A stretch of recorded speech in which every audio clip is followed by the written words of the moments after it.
Seigneur,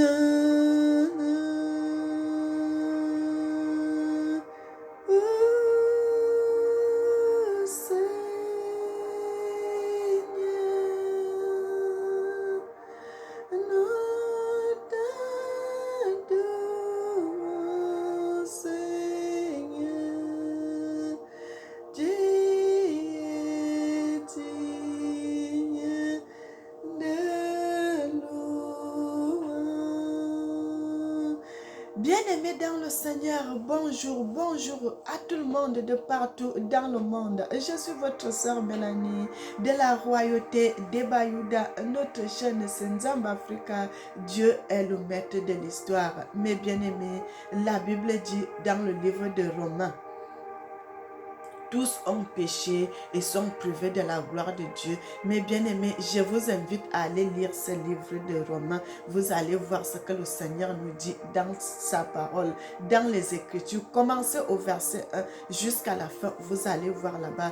Le Seigneur dit, nous avons tous péché. Nous sommes tous des pécheurs. Et il n'y a personne qui peut soulever la main sur la terre que moi, je n'ai jamais péché. Ou bien, moi, je ne pêche pas. C'est un menteur, c'est un menteur, c'est un menteur. La vérité n'est pas en lui.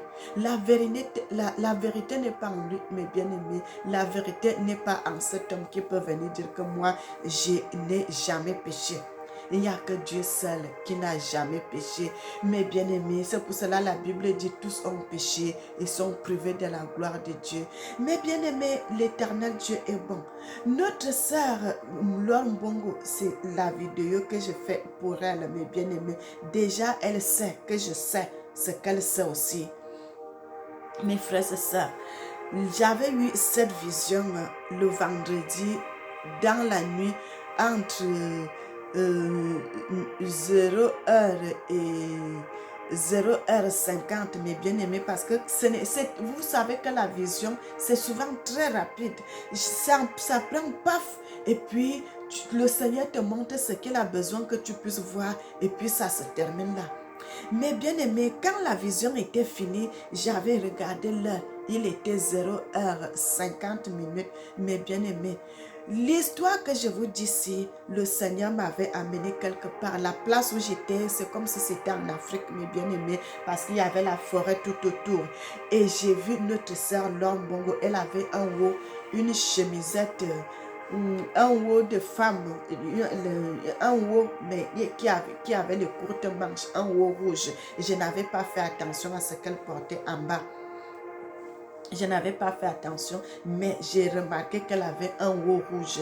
Mais bien aimé, dans la vision directement, le Seigneur a commencé à parler à travers moi pour demander à la sœur pourquoi tu avais fait, tu étais allé faire une vidéo dans le mensonge, sachant que ce que tu disais, ce n'était pas vrai. Pourquoi tu veux plaire aux hommes au lieu de plaire à Dieu, ton Dieu, l'éternel? L'éternel, ton Dieu, c'est lui qui t'a créé, c'est lui qui t'a façonné, c'est lui qui t'a donné le don de chanter.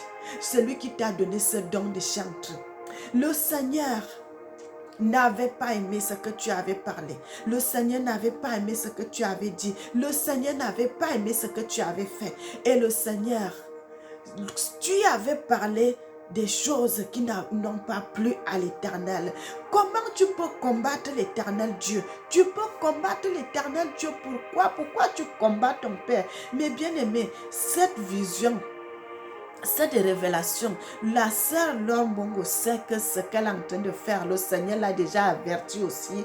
Bien aimé, quand vous voyez le Seigneur venir nous parler, c'est parce que le Seigneur l'a déjà averti aussi. Et comme elle ne veut pas écouter, c'est pour cela que le Seigneur passe par d'autres personnes pour que si la sœur peut changer de comportement et qu'elle puisse aller au-devant de l'Éternel. Quand tu vois le Seigneur plusieurs fois te parler, c'est parce qu'il t'aime. C'est parce qu'il t'aime. C'est parce qu'il t'aime. Et nous aussi, nous t'aimons. Tu es une Africaine comme moi.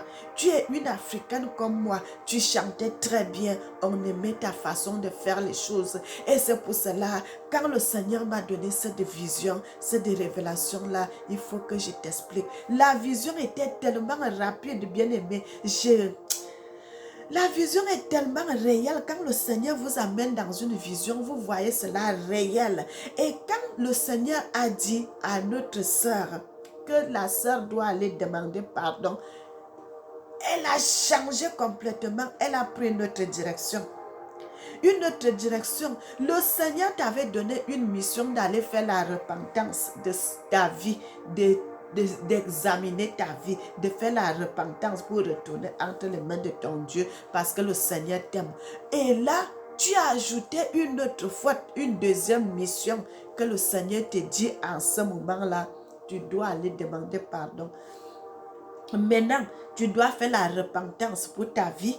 Et deuxième chose, tu dois aller demander pardon à l'Éternel, ton Dieu, parce que tu as offensé l'Éternel. Tu as offensé ton Dieu. Tu as offensé ton Dieu en disant ce que le Seigneur a donné à ses prophètes de venir t'avertir. Tu as bafoué cela. Tu t'es énervé. Tu as commencé à te fâcher et ça n'a pas été bon. Ce n'est pas bon. Ce n'est pas bon du tout. Ce n'est pas bon du tout. Donc, tu dois demander pardon à Dieu et tu dois demander pardon à tes frères et à tes sœurs. Tu dois... Ça, ce n'est pas quelque chose que c'est apprendre. Ce n'est pas à laisser. C'est apprendre. Le Seigneur donne cela comme obligation. C'est obligatoire. C'est obligatoire. C'est obligatoire. C'est obligatoire. Tu dois demander pardon à Dieu et tu dois demander pardon à tes frères et sœurs que tu as parlé mal. Que tu as parlé mal alors qu'ils sont venus. C'est à cause de l'amour. C'est à cause de l'amour. C'est à cause de l'amour qu'ils sont venus avec ce message. Quelqu'un peut aussi avoir cela. Le Seigneur te donne ce message. Mais tu gardes cela entre toi. Tu dis non, moi je ne dirai pas. C'est à cause de l'amour. C'est la cause de l'amour que le Seigneur, ces gens sont venus te donner ce message et tu te fâches. Tu te fâches. Pourquoi? Est-ce que ce n'est pas vrai? Est-ce que ce n'est pas vrai? Toi-même, ta conscience te juge. Ta conscience te juge. Ta conscience te juge. Tu sais ce qu'on dit que c'est vrai. Tu sais ce qu'on dit que c'est vrai. Mais nous ne voulons pas entrer dans les détails. Ce que moi je suis venu avec aujourd'hui, c'est ainsi dit l'Éternel, le Dieu de l'humanité. Dieu n'est pas seulement le Dieu de Mélanie. Dieu est le Dieu de toute l'humanité. Tout le monde entier sont ses enfants. Quand le Seigneur fait chaque fois, c'est parce qu'il t'aime. Le Seigneur t'aime, le Seigneur t'aime, le Seigneur t'aime. Dans le livre de l'autre bien-aimé, je vais commencer à lire la Bible dans le livre de Ésaïe 61. Après, nous allons aller dans un autre passage. Nous allons dans le livre d'Ésaïe 61. Le livre d'Ésaïe. Ésaïe 61, à partir du verset 1. La Bible dit, l'Esprit du Seigneur l'Éternel est sur moi, car l'Éternel m'a oint pour porter de bonnes nouvelles aux malheureux. Il m'a envoyé pour guérir ceux qui ont le cœur brisé, pour proclamer aux captifs la liberté et aux prisonniers la délivrance. Nous allons aller après dans le livre de Psaume 51. Dans le livre de Psaume 51, la Bible dit, lorsque Nathan le prophète vint à lui, après que David fut allé vers Bathsheba, ô Dieu, aie pitié de moi dans ta bonté, selon ta grande miséricorde, efface mes transgressions, lave-moi complètement de mon péché et purifie-moi de mon péché. Lave-moi complètement de mon iniquité et purifie-moi de mon péché, car je reconnais mes transgressions et mon péché est constamment devant moi. Mes frères et sœurs, nous ne sommes pas là pour jeter les pierres à notre sœur. Parce qu'on a déjà parlé. Aujourd'hui, là, nous venons avec un message que ma sœur, le Seigneur te dit, fais la repentance sincère. Deuxième chose, va, demande pardon à Dieu et tu demandes pardon à tes frères et à tes sœurs. Tu dois faire ça publiquement. Le Seigneur dit c'est une obligation. C'est une obligation, c'est obligatoire. Comme tu étais venu avec tu as fait les vidéos, que tu as fait du le mensonge dedans, sachant que ce n'était pas vrai, ce que tu avais dit, viens faire une vidéo pour, pour, pour, euh, euh, pour dire la vérité, pour demander pardon publiquement à Dieu, pour demander pardon à tes frères et sœurs que tu as offensés et pour faire la repentance de tes péchés, la repentance de ta vie, d'examiner ta vie, de faire la confession. Mais bien aimé, lorsque nous allons dans les eaux de baptême, n'est-ce pas, nous allons souvent, et il y a les gens tout autour de nous, tu te mets là, tu confesses tes péchés, tu confesses tes péchés, tu confesses tes péchés, tu ne regardes pas les gens qui sont autour de toi. Pourquoi aujourd'hui là, quand quelqu'un croit en Dieu, il ne veut plus demander pardon quand il fait du mal à Dieu. Il ne veut plus demander pardon. Il commence à s'enorgueillir, à s'enorgueillir. Vous savez que l'orgueil ne vient pas de Dieu. L'orgueil ne vient pas de Dieu. L'orgueil ne vient pas de Dieu. Dans le livre de... Je suis venue avec plusieurs passages dans le livre de Actes des Apôtres, Acte 22, verset 14. Là, nous voyons l'histoire de l'apôtre Paul. Si l'apôtre Paul ne demandait pas pardon, s'il n'allait pas s'humilier, est-ce que le Seigneur allait le remettre encore à ce qu'il puisse voir? C'est parce qu'il avait reconnu sa faute que, j'étais en train de persécuter le peuple de Dieu. Aujourd'hui, là, le Seigneur m'a rendu aveugle. Pour que je puisse voir, il faut que j'aille seulement chez le prophète Ananias. Et Ananias avait prié pour lui et Paul a recouvert la vue. Quand Paul a recouvert la vue, n'est-ce pas, Paul a commencé à servir Dieu. Paul a commencé à servir Dieu. Mais bien aimé, quand nous allons dans le livre d'Ésaïe 38, à verset 1 à 5, nous voyons l'histoire d'Ézéchias. C'était un roi. C'était un roi. Il pouvait bien dire que comme Ésaïe est venu lui dire que donne les ordres dans ta maison parce que bientôt tu vas mourir. Il pouvait dire quoi?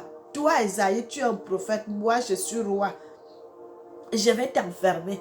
Il pouvait bien faire ça. Il pouvait bien dire cela. Il pouvait même chasser l'autre Ésaïe. Que quitte devant moi. Je ne veux pas entendre tout ce que tu me dis. Mais il s'est humilié parce qu'il avait su que c'est la voix de l'Éternel. David, il a fait la même chose. Ils se sont humiliés. Pourquoi nous, à notre génération, si, mais bien aimé, s'il n'y avait pas ces passages dans la Bible, on n'allait pas savoir qu'il y avait eu les histoires pareilles. Mais le Seigneur nous a laissé ceci pour que ça nous serve de témoignage. Que quand le Seigneur te parle, le Seigneur te parle, le Seigneur te parle, il voit que tu n'écoutes pas. Il va aller voir une troisième personne pour que la personne vienne parler. Parce que le Seigneur ne va pas descendre pour venir te parler. Il te parle dans les songes et des visions, tu ne veux pas écouter. Il va parler par quelqu'un d'autre pour que la personne vienne t'avertir que quitte sur le chemin que tu es là, retourne sur le bon chemin. Ces gens n'ont pas fait cela. Ils n'ont pas arrêté que non, vous allez faire la prison, vous allez faire ceci, on va aller chez les juges, on va aller faire ça parce que vous avez menti sur moi. Ils ont reconnu leur faute. Ils ont reconnu leur faute. Et encore, quand nous sommes dans le livre de 2 Rois 5, à partir du verset 1, nous voyons l'histoire de Naaman, le lépreux. Quand il était allé voir le prophète et l'autre, Élisée, le prophète Élisée l'avait dit quoi? Il n'avait même pas vu le prophète de ses yeux. Le prophète avait envoyé un de ses serviteurs que va dire au roi, va dire à cet homme Naaman d'aller se jeter dans le fleuve. Et 7 fois, après les 7 fois, il sera pur. Il a dit quoi? Il a dit, moi je suis quitté de très loin pour venir voir le prophète. Je ne l'ai même pas vu. Et c'est là, il envoie quelqu'un d'autre de me dire d'aller me jeter dans le fleuve. Il a dit quoi? D'où je suis venu, est-ce qu'il n'y avait pas les fleuves là-bas pour pouvoir me laver? Ces gens qui étaient tout autour de lui ont dit quoi? Mon prophète, notre Seigneur, notre Père, avec tout le respect, si le serviteur de Dieu, le prophète, t'avait dit d'aller faire quelque chose de difficile, ne l'aurais-tu pas fait? Il avait... Mais là, le prophète t'a envoyé seulement d'aller te laver, te jeter dans le fleuve cette fois et tu seras pur.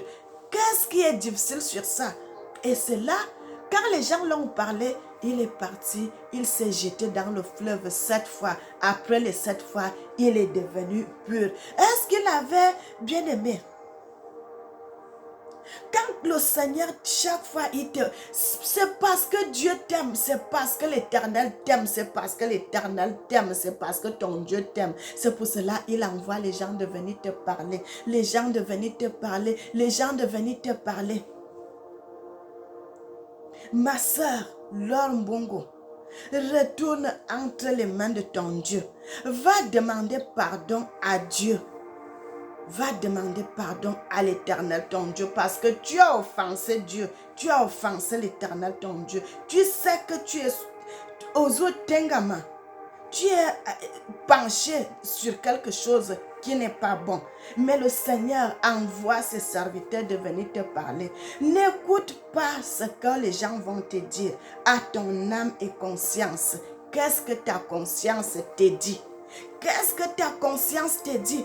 Parce que là, il y a déjà un esprit d'orgueil qui s'est installé en toi, qui ne veut pas que tu puisses te repentir. Mais moi, je te dis, ma soeur, nous t'aimons, nous sommes des Africaines. Quand tu vois une sœur africaine qui est comme toi, qui est en erreur, vas-y, dis à ta sœur, tu es en erreur. Tu es en erreur, retourne sur le bon chemin. Ce que nous sommes en train de te dire aujourd'hui là, nous ne voulons pas que le mal t'arrive. Nous ne te voulons pas du mal, nous te voulons du bien. Quand tu vas retourner entre les mains de ton Dieu, tu vas continuer à chanter et chanter en vérité. Parce que tu sais ma soeur, tu sais très bien ce qui se passe. Mais moi, je ne suis pas là pour te jeter encore la pierre. Je suis là seulement pour te dire, le Seigneur te dit de te repentir sincèrement, de venir demander pardon à l'Éternel ton Dieu et demander pardon au peuple de Dieu que tu as offensé avec les paroles blessantes. Ce n'est pas bien. Que le nom de l'Éternel soit béni, que le nom de l'Éternel soit béni, que le nom de l'Éternel soit béni. Quand l'Éternel fait cela, c'est parce qu'il t'aime. C'est parce qu'il t'aime. Parce que ce que nous on vient parler aujourd'hui, le Seigneur t'a déjà averti. Le Seigneur t'a déjà averti, le Seigneur t'a déjà averti. Et comme il voit que tu ne veux pas écouter, c'est pour cela que le Seigneur passe par nous pour qu'on te parle. Ma soeur, nous t'aimons beaucoup. Tu es une Africaine. Tu es une Africaine comme nous. Nous sommes l'Afrique qui gagne. Nous sommes un peuple qui gagne. Nous sommes les Africains qui sont toujours debout. Que le nom de l'Éternel soit béni. Que le nom de l'Éternel soit béni. Que le nom de l'Éternel soit béni. Nous devons être soudés. Les Africains doivent être soudés. Nous ne devons pas tel de tel pays, l'autre de tel pays. Non, nous sommes tous les Africains. Quand nous souffrons là, il n'y a pas que un seul pays dans l'Afrique qui souffre. Tous les Africains souffrent. Donc nous devons être unis. Nous devons être unis. Nous devons être unis. Nous devons être solidaires. Que l'Éternel vous bénisse, que l'Éternel vous bénisse, que l'Éternel vous bénisse, que l'Éternel vous bénisse. Nous allons prier. Éternel, notre Seigneur et notre Dieu, tu mérites l'honneur, tu mérites l'élévation, tu mérites la gloire, notre Dieu, notre roi. Que ton nom soit exalté, que ton nom soit magnifié, que ton nom soit béni. N'oubliez jamais que l'Éternel vous aime. Moi aussi, je vous aime et que le nom de l'Éternel soit béni et que l'Éternel bénisse l'Afrique, qu'il bénisse les Africains. Amen.